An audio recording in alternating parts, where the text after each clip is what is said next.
What's up, guys? We're out in Folsom, California today.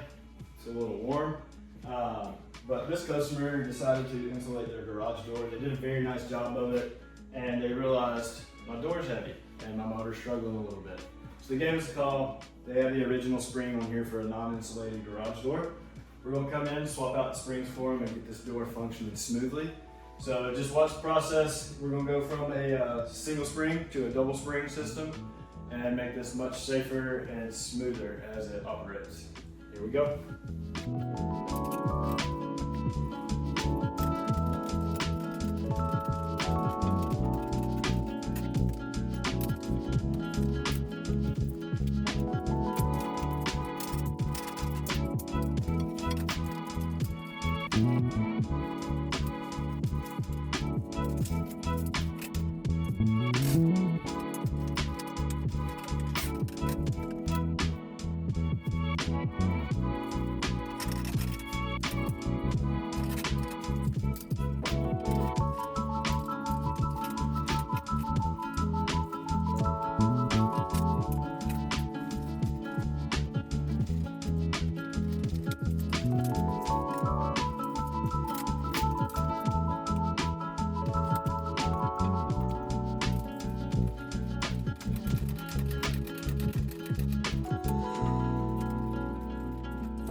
And that's how a garage door should open and shut.